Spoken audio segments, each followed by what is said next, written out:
Hi guys, Assalamu alaikum wa rahmatullahi wa barakatuh. Good day, everybody. We are here on another segment, and today, guess who is in the house with us? Should I introduce him? No. Let me allow him to introduce himself. Okay, hello everyone. I'm Doche Ebenezer, popularly known as DeeBee. I'm a makeup artist. Thanks for having me. Oh my goodness. Actually, DeeBee is my brother from another mother. You know, we grew up in the same neighborhood and all that. Today we are not talking about me, we are talking about DeeBee, and we are diving into it straight up. My boss, good day. Good day, Melody. How are you doing? I'm good. You're looking great, even though you're simple. You're looking great too. You're looking great as always. Thank you, my boss. Thank you. You always inspire me to always dress good and then look at you, Melody. All right, so D, you know, there have been a lot of talks, a lot of things about you and your profession. Exactly. Yes, and it's quite sensational. So I wouldn't maybe dive there, but let's start from somewhere and get somewhere, right? Exactly. All right, so first of all, DeeBee, what inspired you to choose makeup as a career? Wow, that's a great question.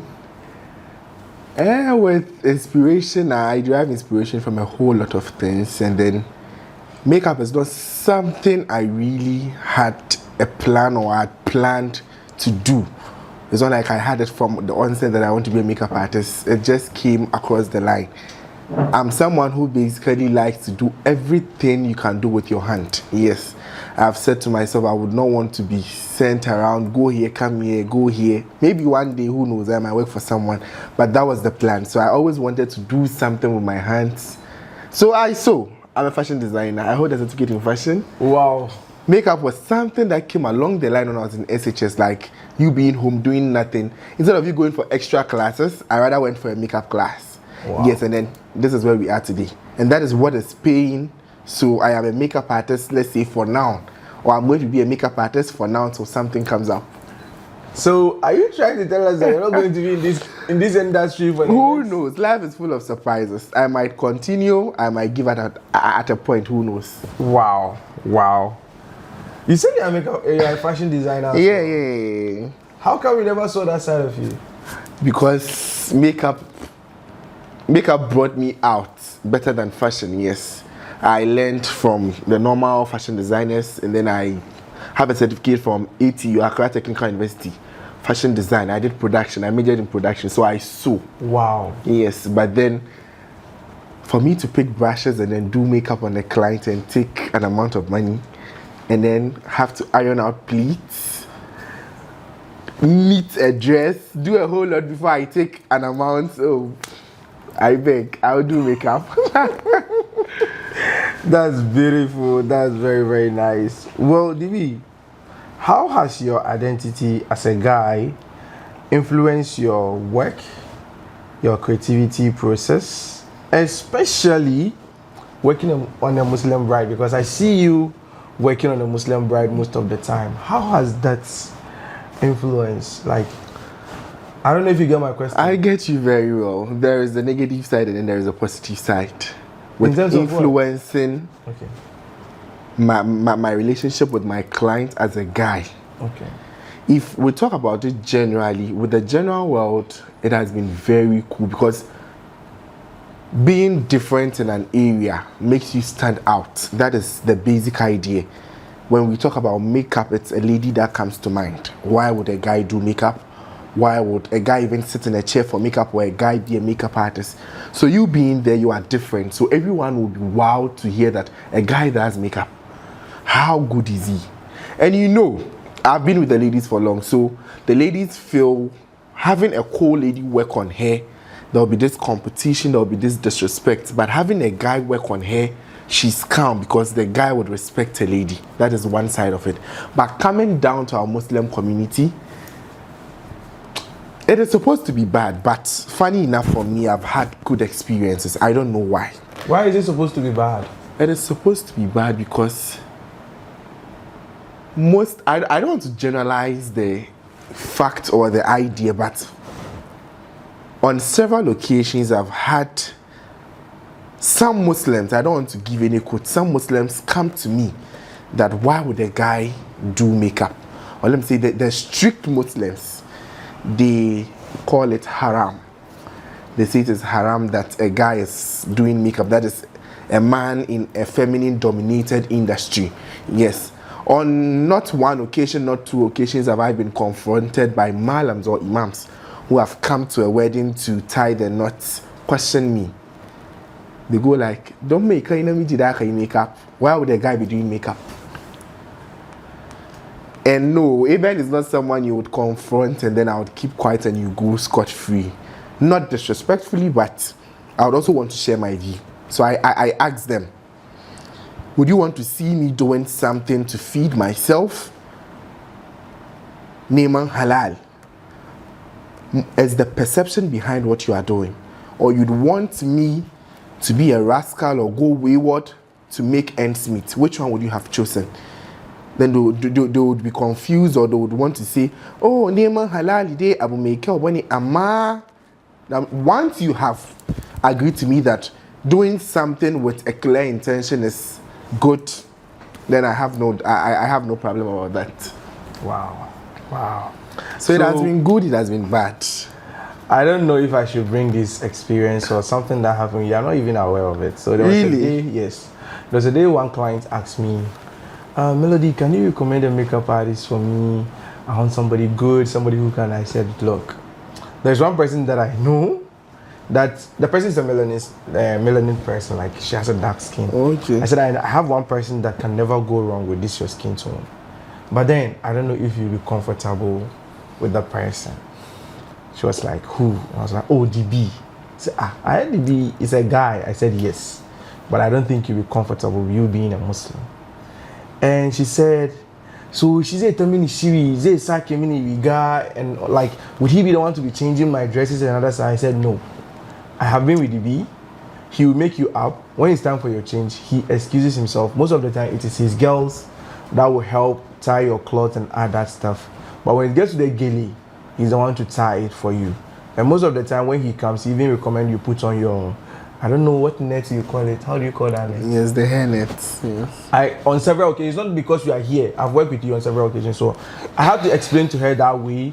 She understood, but she was like, nah, my daddy, and I'm like, yes, I know. That's why I told you to be difficult to work. But I've seen you work. Myself and you, we've worked on several Muslim brides, right? Yeah. And the result has been massive. Now, moving forward, how do you deal with clients who may not fully understand or respect your boundaries as a makeup artist? How do you handle such clients? They don't fully understand what makeup artistry is about, or they don't even want to respect your boundaries, you being a makeup artist. How do you handle such clients? It's an industry, or let me say it's an art. In as much as you would want a serene environment to work, it is a client-vendor relationship, yes. It's just like going to the school and then you have students who are come, immediately teach, they understand, and then some too are stubborn. And you're supposed to make all of them pass the same exams. Yeah, so sometimes you have to be calm. You have to tolerate some behaviors, but sometimes you can speak out. You address it respectfully. That is the word. You can address one same issue and then at the end your bride will be like, oh, DeeBee, I'm very sorry this happened. Please forgive me. And you will still address that same issue and then someone can sack you as a vendor from, because she's paying you. She can say, DeeBee, it's okay, I don't want you to work for me, leave. So it's about how you address the issue. Okay, I'm coming to work, I always tell my brides, I want a serene environment because we need time and then we want a good outcome, right? So nobody in the room, maybe one trusted person, and then if you are able to afford it, then get a room with an air condition because it makes the outcome best. I suggest this to you. It's not a must because it's not everywhere you would go to work you would have an air condition, but then you tell them, please, the room should be well ventilated. That is the underlying word, well ventilated, because if I'm to travel very far and then The bride can actually afford a room with AC, but with where she's having a wedding, there is no room with AC. You'd have to compromise. So you tell the bride all this, and then for me to get there to work on you, the bride, and then I have like 30 or 15 people. Oh, DeeBee, this is my auntie, this is my younger sister, they're all in the room. I'll just tell you, I can't work with them in the room, respectfully. Yes, that has been one of the topics. Someone once asked me that why is it that makeup artists normally sack people out of the room when they are about to start their process? Why? Why do you guys sack people? One is an art, just like I said. You need this calm environment. You need a good mood to do a great job. And then I am into the industry. I understand my brushes, I understand my foundations, the colors I'm using on the bride's face. And then someone who is a novice, someone who knows nothing about makeup, just because she comes in and see there is too much white powder here, or there is something very red here, I'm not done. I'm not done with the work. And because she does not understand, she escalates. Hey, what is this? Mind you, the bride is under tension. There is a whole lot going on. So the smallest thing you do gets to her. Hey, is my makeup not nice? Even after you are done and the makeup is nice, she'll still not be at peace with herself just because of that reaction. So to avoid that kind of things, how can a bride be doing makeup and then an auntie opens the door? Jollof na siashio. The jollof is bent. Someone who is getting her makeup done. Though it shouldn't be her concern, but she'll be worried. Hey, the water you bought, we are done serving the water. How do we get water? And mind you, some people are on their own. Though they are family members, they did everything themselves. So at that juncture, you are telling her there is no water. She'll be worried. How is she supposed to get water seated in a makeup chair? So though you are doing makeup, she'll be worried that she might end up doing calls. Mind you, time is not on our side. We need good memories, that is videos, pictures, and you are telling all this to the bride in her makeup chair. My brother, what is going to happen? Exactly. So that is the reason why we have to make them excuse us. And then if no one is intruding, I'm working on a client, this is the client seated, and then you come from the door, you are behind me, you talk. If you're an auntie from the home I am, I can't sit and then reply you with my back. Okay. So I'd have to turn. So as I talk to, I'm working on the bride, she's turning. Time is going, and then if I'm doing something that is, we call something sculpture. I'm sculpturing something, like I want a definite line, I want a sharp line. She turns, you ruin everything. I'm supposed to clean, so all that time is not on our side. And then me who was working to you are spoiling my mood. And me personally, if I'm in a good mood, I do best. That's how I take makeup. So people will end up saying, hey, DeeBee, you be doing makeup and be singing, dancing to Fila tunes. I see, because people do makeup and they are so serious with their brushes, but you are always dancing, singing. When I'm in the best of moods, I do better. Wow. That is me. Wow.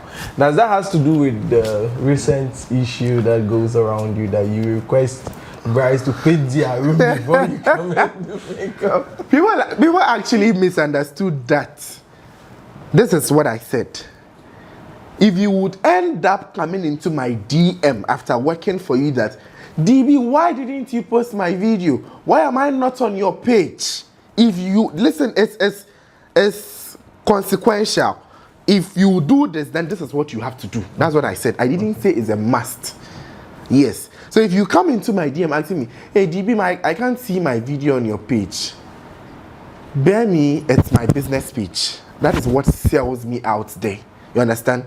You send vendors inspirations. You see a bride in her morning robe, doing videos with her girls, flowers around, nice couch. You send DeeBee, I want us to create this transition. And then you give me a room with a royal blue paint, a green paint, lemon green paint. And then you can have a lemon green paint, but with how the room will be painted will make it come out nice. But you have a bad, let me put that word there, bad lemon green or a bad blue. The room was not well ventilated. People were in the room. I had a bride, just look at this color combo. She's wearing an olive green kente on a royal blue background. It's not royal blue, it's like sky blue, turquoise blue. It's this hot blue color. Your makeup would be nice, but immediately I show the video to my students, anyone I show the video to, the blue catches the attention first. So it's taking attention away from the work I did. So that's what I'm saying. If you want me to post you on my page, then at least, even if your room is blue, you can talk to someone who is doing deco for you.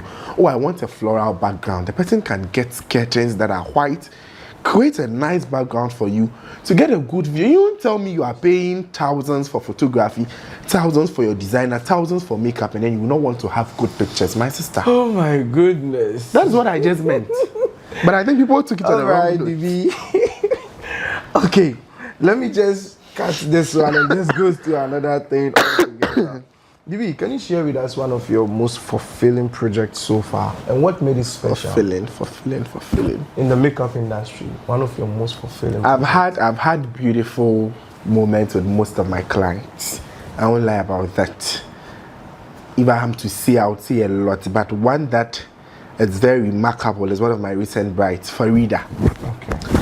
Yes, Farida is not in the country, and then she has to call for makeup. She calls, and then I send her my policies. She reads through. It's unusual for a bride to call you, and then in your policies, traveling to Kumasi, Tamale is by flight, and then she would easily condone. Some want to bargain. Oh, I'll get you the flight when you are going. Why not get a vehicle? Some would even try to bargain, but Farida was so calm. She took the booking. She sent down payments. I was there, and then she booked, I think, 7 months to her wedding. Wow. 7 months. So I was there, then within 3 months of the wedding, she sent me, oh, DeeBee, can I have your details, your passport or your Ghana card so I can book a flight for you? I was like, wow. I sent the details to her, she booked it and sent me details. The day came by. I had actually worked on her for a pre-photo shoot in Accra. Then we went to Navrongo. It was Navrongo, so I had to drop off in Tamale, continue to Navrongo. She made preparations for me to get to Navrongo from Tamale. I got to Navrongo and then I worked on her on Saturday. So after the wedding, this is where it makes it remarkable. Okay. So she was like, DeeBee, we have to have a chat. That was the problems. DeeBee, do you know I nearly cancelled bookings with you? What? And I was like, oh, what happened? Did I do something wrong? Okay, so fast forward, as I booked you, I chanced on a friend's live session on TikTok. Okay. And then she's my friend from childhood. So she asked, Farida, I learned you are getting married. I said, yes. Okay, so who is doing your makeup? Oh, it's one guy on TikTok, DeeBee. Then her friend just burst out. DeeBee? Hey, that boy that is so full of himself, he does not respect. I learned he's so rude to his brides. Now, Farida was in a dilemma. She was just shocked. We are having this conversation, I am Farida, after her Saturday. She's getting married on Saturday and Sunday. So after Saturday, then she's telling me this. I was like, DeeBee. So I told the lady right on her live that, oh, I actually liked DeeBee from the onset when I didn't even have a man. Because of how he always plays around his brides, how his voiceovers goes. And then I learned he's not a Muslim, but how he's so cool with we the Muslims. I just loved him. And then when I confronted my husband with taking him as a makeup artist, my husband was cool. So I'm shocked with what you are saying. Oh, his makeup is not even nice. I'm not the one who trained him in makeup. That's the other lady. She's not even that good. Talk less of her students. I was like, eesh. So when she was talking to me, I was shaking. So I told her, Farida, no, I have to do a video right away. She was like, oh, DeeBee, why? Now I see you as a bride. I was like, why? I was like, no, DeeBee, when she said that, and then mind you, when I did her pre-wedding, she was wearing something cream. That is a very dark, like a cool shade. Yeah. So I wanted her to stand out. She's fair. So I gave her a smoky shadow, which I think didn't sit well with her. So with her friend having said that and then getting the makeup she wasn't really happy with, she felt, oh, let me just call it off. So she told me she really called Tamale that they should get her makeup artist because that is close to Navrongo. And then the only option she had, the makeup artist was heavily pregnant and couldn't make it. So then she told herself, probably Allah wants me to use DeeBee, so I'll just stay with DeeBee. So imagine if she had gotten another option, my deal is off. It was like, DeeBee, it's not even about the money. I would have not taken the money from you, but with what my friend said, I was just disturbed. So I asked the Farida, what makes it different now? Oh, when you came in, I learned in the car that brought you to Navrongo, my brother made a statement. Me kwali ma say amfito de she Accra. Wow. And she thought that was a rude statement. But I didn't react. Okay. And she felt I was worried. But throughout Saturday, I was cool. And then I even begged that I want to work on her mom because her mom is the mother of the bride, and she should feel good. Yeah. I wasn't paid to work on her. I just offered to work on the woman because the woman is a nice person. Wow. And I just wanted them to be happy in the room. It was like, even you doing that for me, and then how you were encouraging me moving around, I'm so happy. Wow. She introduced me to her dad, and everyone was fine. The mom had ever stayed in the voter house. She was like, you have a family in Nauru. I swear. And so then, can you imagine the recent graduation, the student I went to work with, Farida sent me money Wow. that I should gift that student for her graduation. Wow. From a client to family. The gifts she brought from the US, scented candles, snacks, a whole lot. And then now, from time to time when we are there, she checks on me. Oh, D, how are you doing? We talk. Her mom Clients talks to like me. this. So just imagine. Then after the whole work, when I was leaving Navrongo, wow, I had tips of 1,500 after what I charged. God, After my flight. So just imagine this bride call you for her name, and even if you have a gig, you pull out for her. Yeah. So this is one of the best moments I've had as a makeup artist. Wow. Yes. Wow. And this one Farida. God bless you, Farida. So, with that being said, you said a lot of stuff with this Farida issue. Let me ask you this question. Yeah. How do you handle creative blocks or moments of self-doubt? You know, you mentioned the other lady was criticizing you for a friend. So basically, a creative criticizing another creative, right? And then I know that might maybe trigger. I don't know if whether it did to doubt yourself, whether what they are saying is true. Sometimes you are broken. So how do you handle it? I always tell people around me that self-confidence and then being sure of yourself starts from you. Yes. It's not about you being full of yourself, but if you are doing something and you know you've not arrived, you know. I'm talking to all creatives. If you're a photographer, you're a makeup artist, you do deco, you see people's work, you see your work. There is something called growth. If you are coming, you know you are coming. If you have arrived, you know you have arrived. Yes. So if someone should say something about you, even if you are good, sometimes it hurts you. But what makes you bounce back is you knowing you. If I've worked for this number of people and every week people still keep coming, DeeBee, I want to book you. I want to book you. Then meaning I am good. Then now you ask yourself, why is this person such a comment? Is that hate? Then it gets to you. You'll be broken for a moment, but nobody cheers you up better than yourself. I tell people, nobody cheers you up better than yourself. You tell yourself, no, I'm made up for this and I want to do this, so I'm going for it. And then you are out of it. Sometimes it breaks you so much, you get into the room. Sometimes you even shed tears. People pass comments that break you. It kills your spirit. Like telling a deco person that you are going to pack all this back to your house and you are charging this. Meaning whatever the person has done, the person has put nothing into it. Yeah. And if they are to bring those things in front of you that, okay, fix it and do it yourself, you can't. You know, it's amazing. Simple backdrops in our makeup studios. Sometimes you feel it's just flowers. You go to the mall, buy flowers, and you come. You'll be seated for days and you can't even arrange them. Call someone who does deco. She comes and then you see a flower that is supposed to stand like this. Yeah. She comes and then she clips it to the wall and then it changes the whole thing. Wow. So if you are made up for something, you are made up for it. It's true. Yes, It's true. It's true. All right, Dee, do you have any projects that we should expect anytime soon or later that you are coming up with? Is there something you are cooking under the background? Because DeeBee has become unpredictable these days, you know. Before you realize, no, you don't drop banger, boom. Yeah, you know, as a human, you should have plans. Okay. My teacher once said, we have long-term goals and then we have short-term goals. Looking at what you are doing, where do you see yourself in 5-10 years to come? So those are long-term goals. Maybe from being a normal makeup artist and being in the studios, you want to create a beauty school. That is an aspect. You want to own a brand. With the brands you keep advertising for, you keep working for, you want to do something for yourself. Probably a foundation that has your name. Okay. You know, as a brand, you should see growth. Okay. So there are plans we have, but you know, along the lines, happenings and then circumstances make you drift or shift. Yeah. So there are plans though, but then let's see what happens. Inshallah. That's so optimistic, and then I don't know how to put that away. Dee, before we wrap it up, what would be your advice to the upcoming makeup artists, the young ones, those who have started and those who are yet to start, and those who are already in the industry?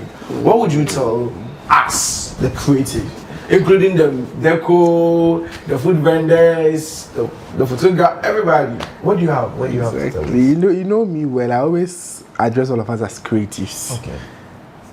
I don't see myself to be where I want to be yet. That is one key. Complacency. Complacency. Thinking you are okay. You don't want to learn. You don't want to accept corrections. You might be very good. The Ashantis have this proverb that says, "Near old trust and in names and you might be working, you think it's fine, but someone who is seated afar observes better." And you know, it's amazing. Those who have no idea about our arts sometimes are able to be good critics. Yes, because sometimes. They are looking at it from a layman perspective. Exactly. Yeah. She has just seen a picture and she thinks the picture should be more sharp than it should. Okay. She's not a photographer, but that's the idea. So as a creative, someone should do this complaint to you. Number one, it's not that the person is trying to intrude. Just listen. Listening is no harm. Go back, look at your work. The person says my makeup is too bright. Look at the face, look at the neck.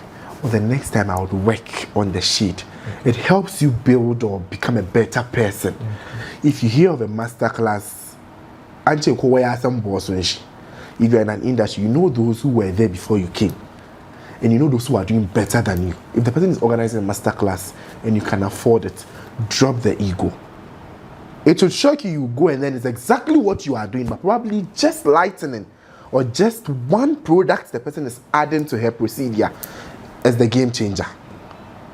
So that is it. If you are now coming, I tell my girls always, Faruza is an artist, I'm an artist. HB is my boss. There are other makeup artists I look up to. Not that I don't do makeup, I do makeup, but I go, I watch their videos. Probably how the person put their videos together.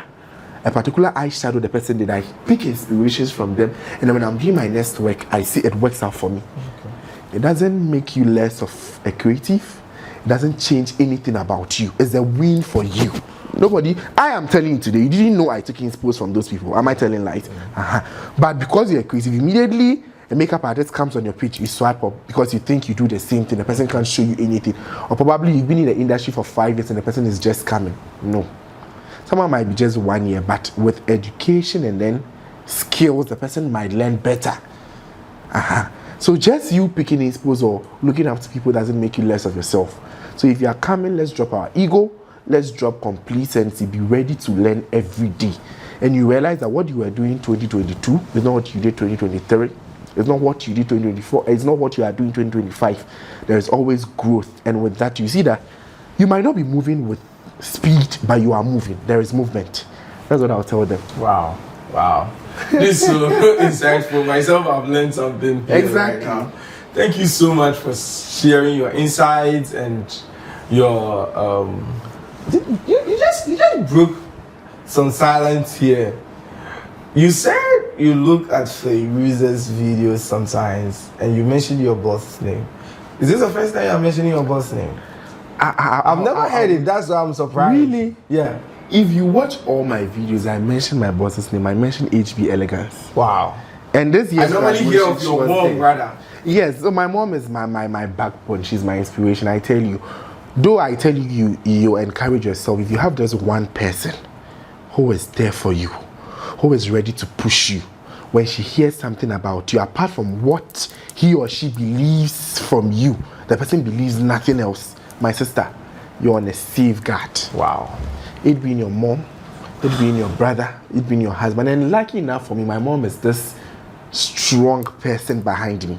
Who would want their kid to go and learn a trade in the SHS? The person is in school, comes for vacation, and then I come to tell my mom, and this is a guy, you didn't come and say, Mom, I'm going to help people lift concrete. I'm going to help someone do photography. Mom, person call makeup. Then she tells you, this is money, take, go and learn. Wow. People come to her.